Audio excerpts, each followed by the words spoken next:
스루프 타임즈 2023년도 8월 16일자를 진행하도록 하겠습니다. 내용이 좋았다고 생각하시면 구독, 좋아요 부탁드리고 필요하시면 1.25배속이나 1.5배속을 보시기 바랍니다. 어저께 8.15 해방 광복절 경축사 윤 대통령의 경축사에 대해서 말들이 조금 있었던 것 같은데 오늘 코리아 타임즈 정민호 기자가 쓴 내용에는 윤 증가하는 위협에 대한 방어를 위해 일본을 파트너라고 부릅니다. 라고 뉴스 보도를 냈습니다. 윤석열 대통령은 일본을 심화되는 위협으로부터 공동의 가치를 지키기 위해 한국이 협력해야 할 파트너라고 부르며 일본과의 안보 관계를 강화하겠다고 맹세했습니다.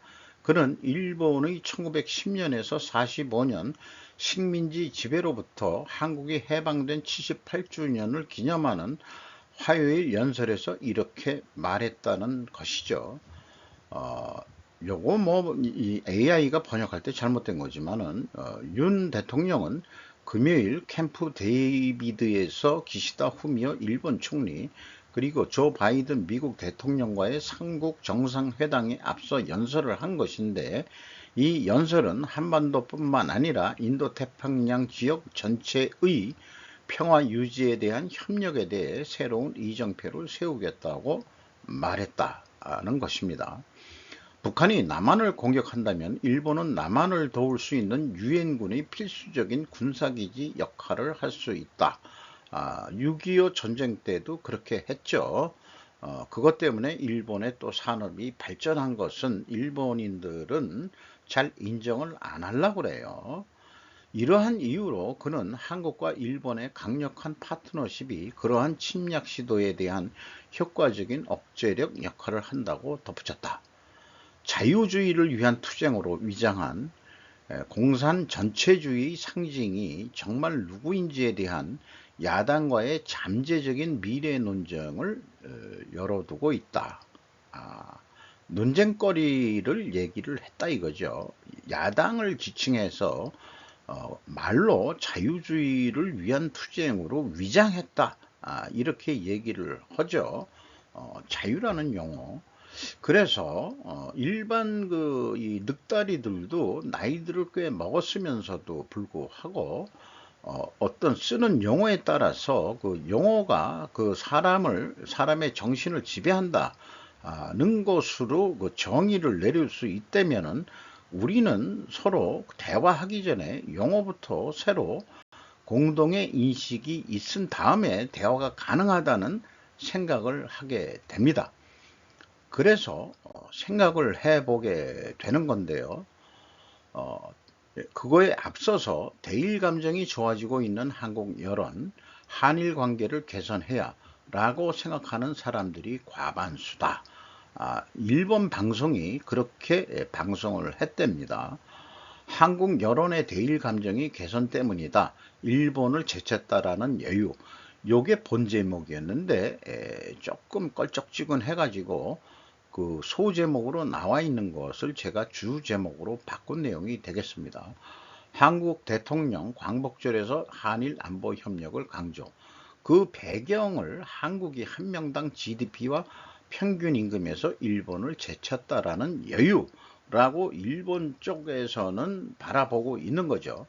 흔들리기 쉬운 한국 여론, 앞으로 정권이 좌파 성향으로 바뀌면 원래대로 돌아갈 가능성도 이런 얘기가 있는데 이제 정권이 바뀌더라도 그렇게 안 될 걸 하는 거가 이번 한미일 동맹 강화에서 아주 구조적으로 어떤 그 성향을 가진 정치인이 대통령이 된다, 여당이 된다 하더라도 한미일 관계는 끈끈하게 유지할 수 있는 그런 시스템적인 것을 가져갈 것이다. 라는 예측 방송을 하게 됩니다. 그래서 한미일에서 코드 같은 틀을 만드는 방법도 있어 고정하면 한국 여론이 흔들려도 영향을 받지 않을 수 있다. 이런 얘기고요. 미국은 구조로서 한미일 정상회담을 정례화한다. 이렇게 돼 있고, 혹은 정상과 장관급만 아니라 국가안전보장회의 NSC 등 전략을 관장하는 관리들의 회의도 정례화하라고 하는 것 같습니다. 라고 얘기를 하고 있습니다. 코드 같은 틀을 만드는 방법이 분명히 있으시겠지요. 그럼 한국 여론이 흔들려도 그것은 고정되어 있기 때문에 노라고 말할 수 없게 되지 않을까요? 라고 기대를 하는 것 같습니다. 미국의 리더십을 기대하고 싶은 곳입니다. 라고 일본의 힘만 가지고는 안 되니까 미국 엉아가 좀 이번에 새로 한미일 공조 체제가 됐는데 그렇게 해야 서로 먹고 살기에 편하고 또 안보도 할 수 있는 거니까 이대로 좀 가야 되지 않겠냐, 이런 얘기가 되겠죠. 저도 이거에서는 공감을 합니다. 그래서 저도 한참 젊었을 때는 공동체라는 말을 들었을 때는 뭔가 그 향수 같은 걸 느끼고 그 어떤 그 고향 같은 맛이 있는 그런 공동체라는 개념을 저는 그 개인적으로 인식을 하고 있었어요. 근데 이거를 영어로 한다면 커뮤니티죠. 근데 그 공산주의를 그 번역을 하면은 아니 그 원래 이게 영어였죠. 그 커뮤니즘, 그게 공산주의였죠. 그런데 그러면 공동체라는 게 공산체라고 얘기를 해야 마땅한데 우리 번역은 공동체라고 되어 있습니다. 그러면 이걸 누가 번역했냐? 그러면 저는 일본이 먼저 그렇게 번역을 했기 때문에 우리는 그대로 갖다 쓰는 거다. 이렇게 얘기를 할 수 있을 것 같아요. 충성스러운 사회주의 소셜리스트는 공동체와 대의, 무엇보다도 사회주의 보존이 중요하다고 믿는다. 그 사회주의자가 믿었던 모든 것과 인생을 바쳐 헌신했던 것은 과연 의미가 있었던 것이냐? 동동얘기입니다. 사회주의는 역사적으로 미친 아이디어 중 하나였다. 영화 클레오라는 독일 영화에서 나오는 대목입니다. 한국에서 공동체라는 말이 매우 유행했던 시기가 있었다고 저는 기억하고 지금도 쓰는 부류들이 엄청 많은 거로 알고 있습니다. 저도 썼으니까요. 그것이 마치 좌파의 전용어가 되어 우파는 회피하는 단어가 되지 않았을까라고 생각을 해봅니다. 마을 공동체라는 말도 많이 회자가 됐습니다. 카톨릭에서는 거의 신앙 공동체라는 말도 또한 회자가 됐습니다. 신앙 공동체. 그래서 형제 자매라고 부르죠. 공동체 자유주의라는 어떤 그 정치 연구 재단도 만들어졌습니다. 말장난 같은 용어도 등장했다. 거기를 무시하는 건 아니지만은 공산자유주의라고 얘기를 해야 되겠죠. 공동체 자유주의라고 그런다면은 그거를 말로 공동체 자유주의라 그러면은 공산이 어떻게 자유주의냐? 요게 우리 그 고정관념으로서는 수용하기 어려운 짬뽕 같은 그런 건데, 짬뽕이 안 되는 법 어딨냐? 뭐 또 인간의 그 사고방식인데 이렇게 또 얘기할 수도 있긴 있을지 몰라요. 하나의 그 이 사고방식들의 집단일 수도 있고 그런 거니까.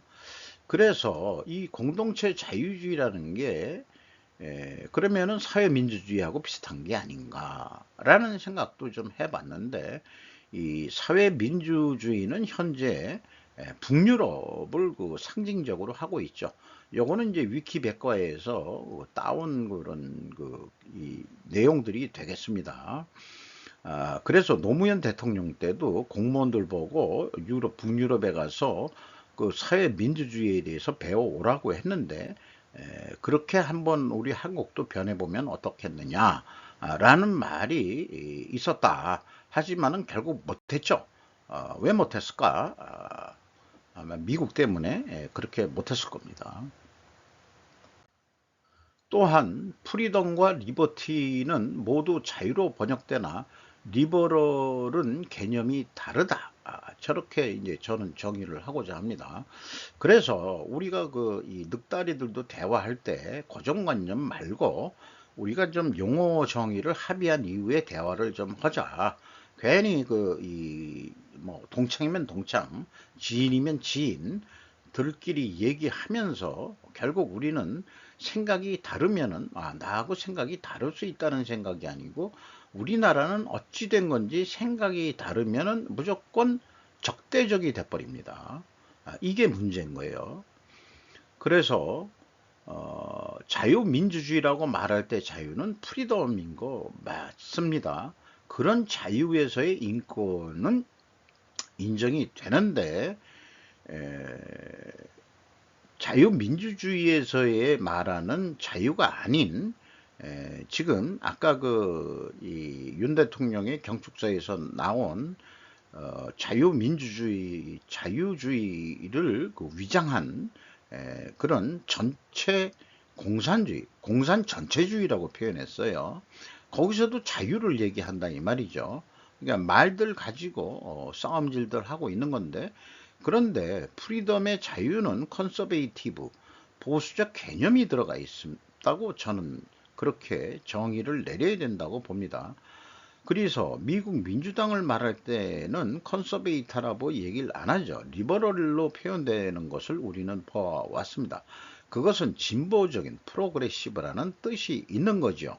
그래서 미국은 민주주의면서도 공화당 대 민주당이라고 얘기하면은 보수 대 진보의 대립으로 그렇게 간략하게 얘기하지만 그렇게 완벽하게 색깔을 구분할 수 있는 건지 그것도 잘 모르겠어요.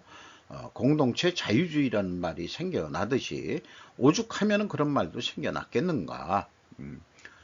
리버티 자유는 억압과 폭력적 지배로부터의 자유로, 그러니까 독재 정권을 지배했을 때의 운동권 애들이 했던 자유라는 것은 독재 정권에 항거해 가지고 거기에서 벗어나는, 그럴 때 쓰는 게 리버티라는 얘기고 프리덤은 아니다 이 말이에요. 우리가 자유민주주의 할 때는 프리덤인 겁니다.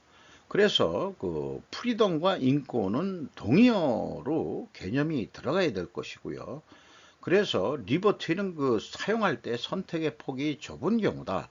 그러니까 독재 정권을 전제했을 때 리버티라는 얘기가 나오는 거죠. 이렇게 우리는 인식을 하고 가야 될 것 같습니다. 우리가 현재 사용하고 있는 용어의 대부분은 일본이 번역한 것임을 인식할 수 있는 사람들이 과연 얼마나 있는지 모르겠어요. 대표적으로 경제가 그렇습니다. 이코노믹을 경제로 번역을 일본 사람들이 했는데 많은 학자들이 고민과 고민을 해가지고 한자 용어 경세재민이라는 네 글자 중에서 경제를 통해서 경영을 통해서 세상을 말하자면 구제한다. 민간인들을 구제한다. 그래서 경제란 것은 그런 뜻의 경제가 되겠습니다. 경세재민이라는 얘기예요. 인간을 자유롭게 하고 그 다음에 뭐 그런 의미에서의 아마 경제 아니겠느냐, 이렇게 우리가 알아야 됩니다. 따라서 자유라는 것도 일본 쪽에서 번역을, 프리덤을 그렇게 번역을 했을 거고 리버티도 마땅한 게 없으니까 자유라고 다들 쓰고 있는데, 리버티라는 자유란 것은 독재로부터의 자유, 그냥 기본으로서의 자유, 인권으로서의 자유, 이거하고는 개념이 좀 틀린 거죠. 그래서 좌파가 쓰는 자유라는 개념은 독재를 전제로 했을 때 우리가 선택되어야 될 용어다, 이렇게 생각을 합니다. 그래서 우리나라가 현재 보수 대 진보 대 이 말싸움질들 하고 있는 거에 대해서 조금들 좀 더 배우고 좀 해보자라는 말을 좀 하고 있어요.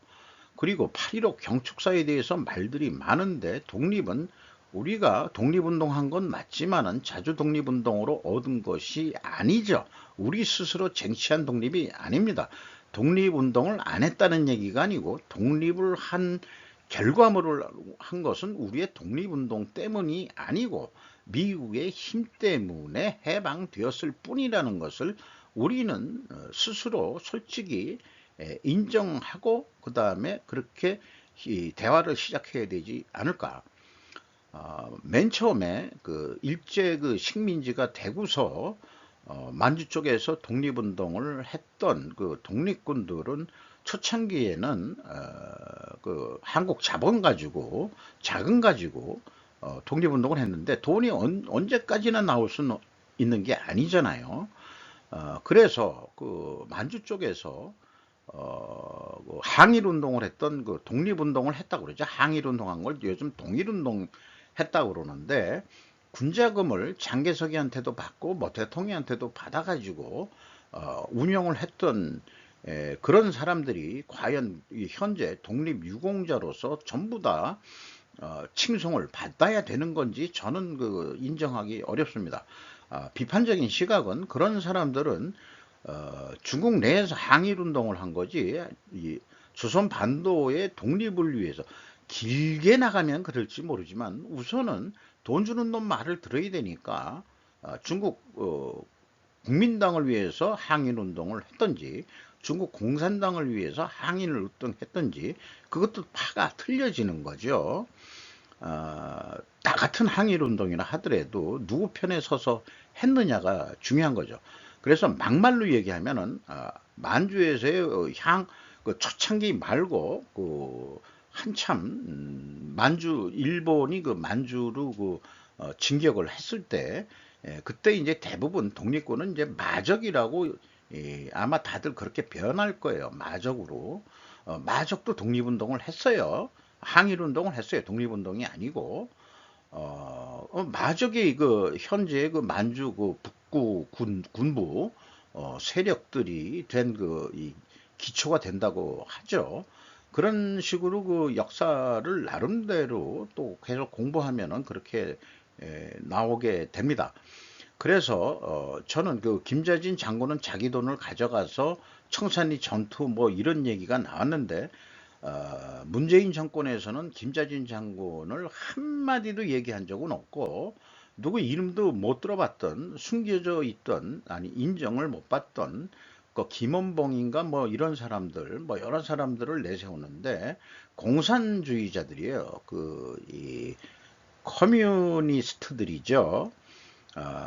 공산주의를 위해서 그 모태똥을 위해서 항일운동을 했던 사람들이지 길게 나가면 독립운동이겠지만은 그래서 한반도에도 공산주의를 실현하려는 사람들인데 그걸 문재인 정권에서 그 사람들을 우러러 본다 하면은 남한도 공산주의 하겠다는 얘기냐 이렇게까지 이제 말싸움으로 번지게 되는 거 아니겠느냐 이런 생각을 해보게 되는 거죠. 윤 대통령의 8.15 경축사에서 공산 전체주의라고 저도 처음 들어봤습니다. 공산주의하고 전체주의를 같이 몰아서 보겠다. 요즘 미국 같은 데서는 그러면은 그 중국 시진핑 엉아가 싫어하니까 권위주의 정부 뭐 이런 식으로 요즘 얘기를 하죠. 그래서 이것은 공산 전체주의는 중국과 북한을 염두에 둔 표현이라고 저는 읽고자 합니다. 국내 여당과 야당을 보수 대 진보로 표현하는 것으로 야당을 미국의 민주당으로 인식하면 오류가 그래서 생기게 된다. 라고 말씀을 드릴 수 있을 것 같고요. 좌우로 언급하는 것은 지양해야 할 것 같다. 지금 국민의힘이나 민주당 애들이나 색깔론으로 얘기해서 서로 갈라지는 양태는 보기가 좋지 않습니다. 우리가 보기가 좋은 게 아니고 남들이 보기 좋게 되는 것은 한국을 이용해 먹으려는 음모 세력들이 좋아하는 꼴을 우리 스스로가 보여주는 거라고 생각합니다. 잼버리 대회 하나만 가지고도 또 뒤끝이 아주 힘들 것 같습니다. 그들이 싸우는 것은 오로지 권력과 이권이라는 것이 진정한 속내 아니겠느냐. 그러니까 자기 이권과 정치 생명을 위해서 모든 미사여구를 갖다가 자유라는 말도 갖다 쓰고 무슨 인권이란 말을 갖다 쓰고 그 다음에 뭐 어쩌고 다들 그렇게 이용해 먹는 거 아니냐. 이런 생각이 들어갑니다. 솔직히 돈이 있는 곳으로 굽신하게 돼 있는 놈들인 것 같다. 한국의 정치인 놈들은 그런 생각을 하게 된다는 거죠. 우리는 대화를 하기 전에 그래서 용어 정의부터 배우는 것에 익숙해질 필요가 있다는 점을 8.15 경축사를 통해서 다시 한번 좀 생각해 보는 시간을 제 스스로 갖고 싶었습니다. 경축사 한마디 가지고 독립운동에 대해서는 한마디도 언급을 안 하고 그 저기 일본하고 협력만 얘기한 게 그게 뭐 또 친일로 몰아가려는 요런 그 아니 그냥 아주 그냥 생각이 굳어져 버려 가지고 대화하기가 참 어려운 그런 부류 사람들이 있어요. 그래서 동창끼리는 정치 얘기하지 말자라는 사람도 있긴 있습니다만은 상대방이 먼저 얘기를 꺼냈기 때문에 제가 반론을 얘기를 했죠. 너 이 기사 다 읽어봤냐? 이런 얘기도 했습니다. 독립운동 왜 얘기를 안 했겠니? 8.15인데 했겠지. 너 기사 다 안 읽어보고서 왜 남의 얘기만 듣고서 그대로 그냥 네 생각 없이 그냥 씨부리고 자빠졌냐? 이런 식으로 제가 갈했습니다. 킥킥 소리 못하더만요. 좀 자기 생각을 좀 해가지고 좀 해야 되는데 무조건 일본이다 그러면은 좋아라 아니 그 저기 나쁜 악당으로 고정관념이 박혀 있고 중국에 대해서는 또 그런 얘기를 안 해요. 성씨가 뭐 중국에서 온 놈인지 잘 모르겠습니다만은 독재 정치인데 풍요롭고 행복한 나라가 속속 캄보디아 선거가 제시한 민주주의의 불편한 진실. 기타니 규일이라는 경제평론가가 뉴스 위키지 일본판을 통해서 한 얘기인데 불공정 선거를 거치고 훈센에서 아들 마네트로 권력 세습이 이루어진 캄보디아지만 국민은 압정에서 빈곤에 허덕이는 것은 아니다. 우리가 자유민주주의 살면서 독재정권, 북한, 뭐 인권이 어쩌고 못 산다, 뭐 이런 얘기들 하는데 이 뉴스는 캄보디아가 물론 GDP가 지금 낮긴 낮습니다만은 좀 잘 나가고 있고 내전도 있었지만은 유엔 통치할 때 달러 경제가 구축이 됐는데 지금도 하고 있다. 그래서 중국에도 완전히 지배되지 않도록 절묘한 균형을 이루고 있다. 이렇게 얘기를 하고 있어요. 위안화 같은 거 안 써갔다. 근데 캄보디아 국경 쪽에서는 위안화가 뭐 통용이 된다는 얘기도 있고 그런 뉴스를 본 적이 있습니다. 그래서 1대1로가 중국 식민 정치의 하나 아니겠느냐.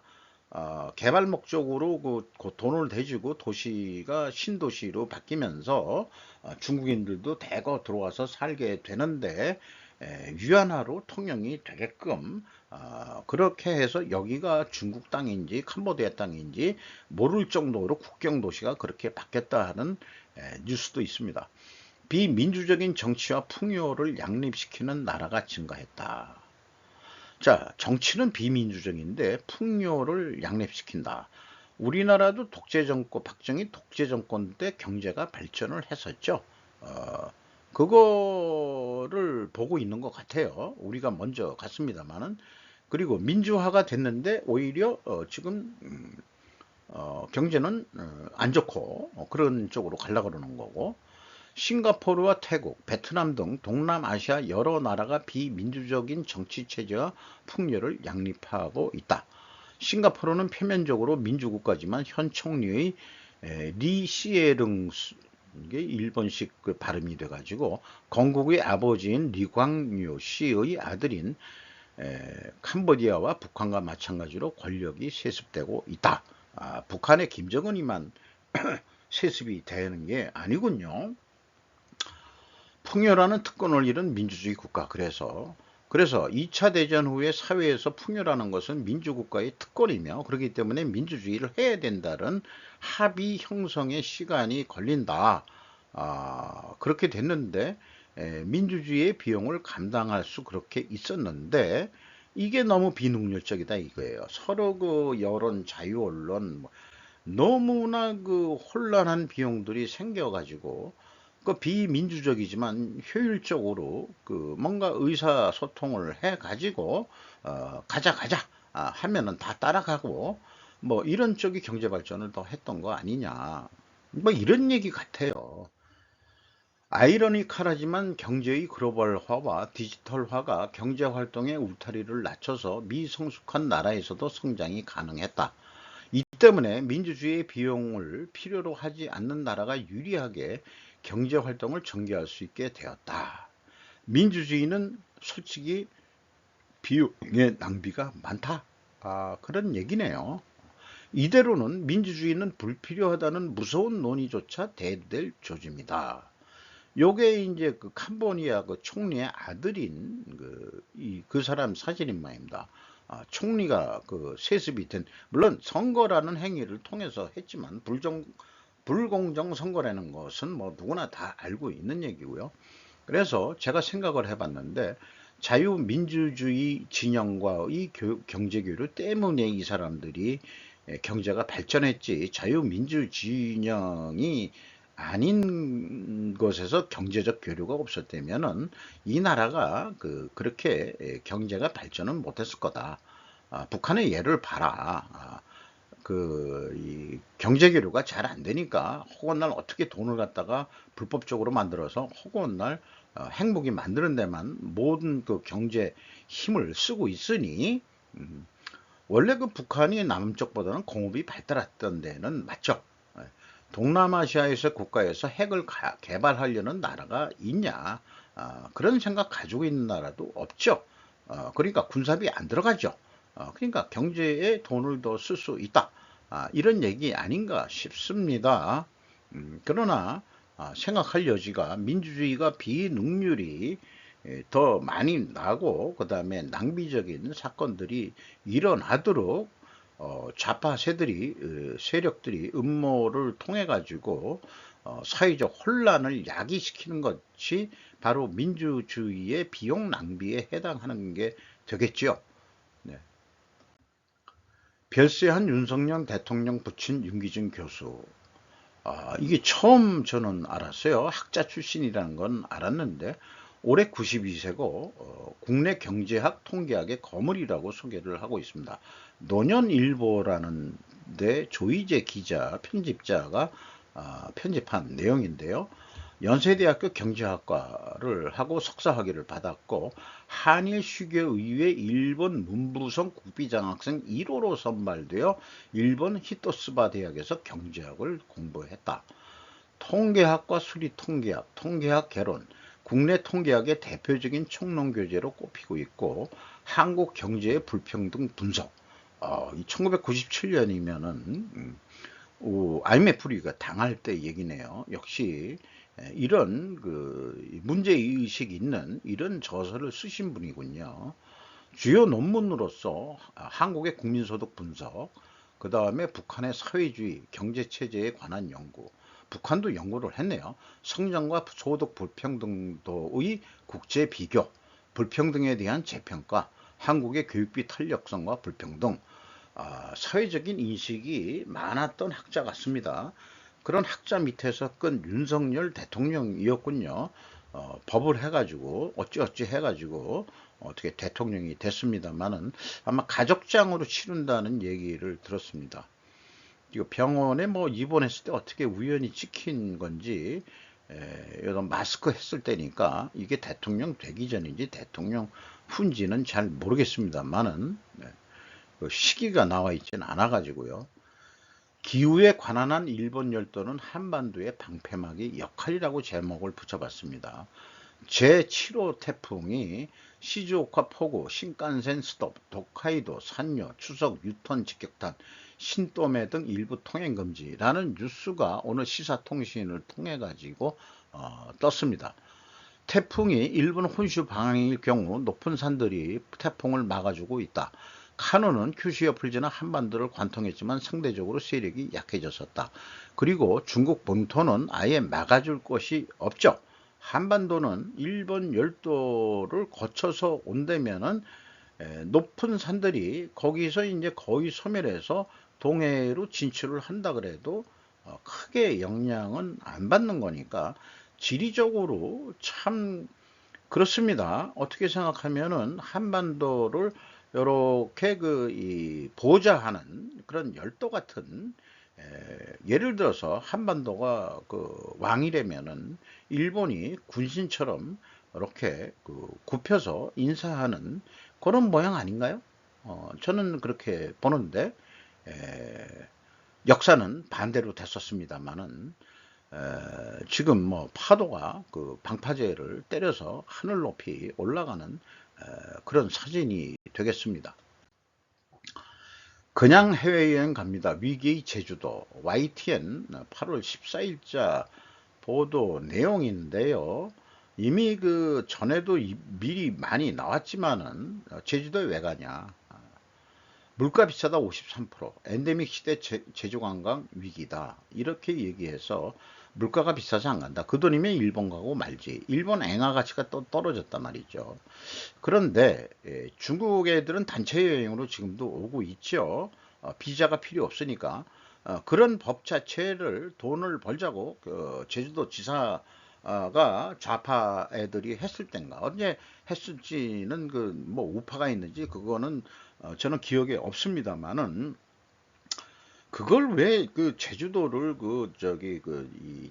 그걸 뭐라고 그러네요. 여기서 제주 특별법에서 국제 자유도시 조성을 위한 특별법 해가지고 사증 없이 비자 없이 그냥 중국 등 64개국이라고 그랬지만 사실 중국을 염두에 두고서 이런 제주도에서 법을 만들어 가지고 돈을 벌어 보세 이렇게 했는데, 들어와 가지고 범죄자 새끼들도 많이 들어왔죠. 살인 사건도 많이 일어나고. 그런 후유증들은 생각을 안 하고 그게 문제죠. 그리고 아직까지는 개인 비자 받기는 좀 여러 가지로 어렵답니다. 이런 게 있어요. 그래서 중국이 단체형을 지금 풀었다고 하지만 과연 얼마나 올지, 신문에서는 뭐 배가 뭐 40 몇 척이 벌써 뭐 밀렸다나 뭐 이런 식으로 보도를 했습니다만은, 저는 중국인들이 더 많이 가는 곳이 일본이었다 뭐 이런 얘기도 있었고요. 사천조 중그림자 금융 불투명 중국 신탕업계 뇌관 터지나, 연체금액 64조 원 중국발 리먼 사태 이딴 경고음. SBS. 이런 뉴스들이 오늘 뉴스에 실시간으로 나왔던 걸 제가 캡처한 건데, 이것도 늦어도 한참 늦은 뉴스예요. 세계 경제 뉴스하고 비교를 해보면은. 그래서 국내 뉴스는 눈치 다 본 다음에 나오는 것 같아요. SBS 이런데. 이제 얘기해도 될 만하겠다. 그러니까 그런 것 같아요. 좀 발빠르게 좀 소신 있게 방송 못 해주냐, 이런 요구를 하고 있어요. 비구이 위안이라는 그런 건설업체가 있는데, 디폴트 헝다보다 4배 많은 프로젝트를 진행해서 현재 부채 이자를 못 갚을 지경이다 하는 것 같은 뉴스가 생방송으로 하던 거를 캡처를 했습니다. 중국인 단체 여행 해제도 폭매다. 부탁은 이미 시대착오적이다. 가시화기 한나 머크멀이라는 매체에서 나온 얘기인데요. 방일 외국인의 3화를 차지한 중국인 관광객, 코로나 사화로 변화한 중국인 여행 의식 해가지고, 옛날에는 단체로 떼몰려 다니는 깃발 들고 뭐 이런 식으로 했는데, 아직 이 코로나 전까지 아직 회복이 안 되고 있다. 그리고 코로나 사활을 겪으면서 중국인들도 이제 단체여행 받아도 어떤 비자가 가능하다면은 개인적으로 소여행을 즐기려는 그런 쪽으로 선호되는 것 같다. 그런 얘기를 하고 있습니다. 일본이 늦은 위험성. 단체여행에도 비자가 신청은 하는데, 이게 비자가 쉽게 나온다 이거죠. 경제적 확인 서류가 필요 없다는 거예요. 단체여행할 때는. 우리나라하고 일본은 그냥 뭐 자유롭게 여행을 하게 돼 있죠. 그게 다시 풀렸죠. 그래서 저도 6월 달에 한번 갔다 왔습니다만은, 그런데 제1번 중국 대사관에 따르면 구체적인 요건은 다음과 같다. 국제 신용카드, 골드 이상 해당 카드의 유효성을 확인할 수 있는 서류, 재직증명서, 임원 재직기간 급여행 연봉 및 연봉이 확인 가능 서류, 은행 명세, 최근 6개월 등 이건 뭐 비자 얻기 힘들어서 이거 어디 여행 다니겠나. 자산 형성이 확인 가능 서류, 퇴직금 증명서, 부동산 증명서, 주식 배당금 증명서 등. 그러나 비자 면제가 실시된 전망은 불투명하다. 세계에서 가장 큰 준비 통화로서 미국 달러를 폐지하기 위한 그들이 추진해서 브릭스 국가들 또는 브라질, 러시아, 인도, 중국 그리고 남아프리카 공화국은 수년 동안 공통 통화에 대한 생각을 얘기하고 있다. 그런데 이거에 대해서 중국과 인도가 동맹국이 되지 않는 한 브릭스 통화가 달러를 대체하는 것은 말도 안 되는 아이디어라고 이 그룹의 이름을 지은 최고 경제학자는 말한다. 브릭스라를 말을 만든 학자가 있는 모양이네요. 짐 오닐이라는 사람인 모양인데 베테랑 경제학자라고 그랬는데 좌우간 그런 일은 없다. 그런 것 같아요. 그리고 중국과 인도의 분열된 관계는 달러에 유리하다. 이런 얘기도 하고 있습니다. 자, 중국 자동차, 전기 자동차가 엄청 많이 생산하고 뭐 어쩌고 저쩌고 했는데 중국 전기차 묘지의 실제 이야기는 당신이 들은 것이 아닙니다. 이런 표현이 나왔는데 여러분은 아마도 지금쯤 중국에서 팔리지 않는 EV로 가득 찬 들판에서 인터넷을 돌고 있는 그 비디오를 보았을 것입니다. 중국의 전기차 보조금을 사치한 결과로부터 전기차가 팔리지 않는다는 증거까지 모든 형태의 것이라고 주장합니다. 그러나 이 장소는 실제로 자동차 묘지이지만 대부분은 자동차 제조업 이외의 산업의 마지막 안식처입니다. 부동산 회사가 또 자동차 보조금 때문에 뭐 그런 거를 허겄다 어쩌고 저쩌고 했는데 이게 이 공유 자전거 망한 거하고 똑같은 이런 형태가 되는 것 같아요. 보조금 얻으려고 사치라고 그랬습니다. 사기성 이런 전기 자동차를 만들었는데 거리도 얼마 못 가고 그 다음에 이제 뭐 여러 번 뭐 쓰기도 했지만은 도저히 못 타가지고 이런 이 폐차장 같은 그럼 가지런히 놓여 있는 것 같습니다만은 위장인지 EV 보급이 실제로 둔화에 가까워지고 있지만 그것은 중국과 EV와 같은 논쟁적인 주제에 대한 선정주의보다 더 복잡한 참 말을 모르겠네요. 이 영어식 표현이. 자, 이상 8월 16일자 8월 15일 광복절을 맞이해서 자유에 대한 개념, 그 다음에 공동체, 그 다음에 공산 전체주의, 진보와 보수, 뭐 이런 그 개념, 용어 정의들이 우리가 다시 한번 좀 인식할 필요가 있지 않을까. 용어를 서로 공동으로 인식을 했을 때 대화가 가능해서 서로 다른 의견이라도 상대방 의견을 존중하면서 대화하는 그런 민주적인 수평적인 대화가 되는 사회가 되기를 바라면서 마치도록 하겠습니다.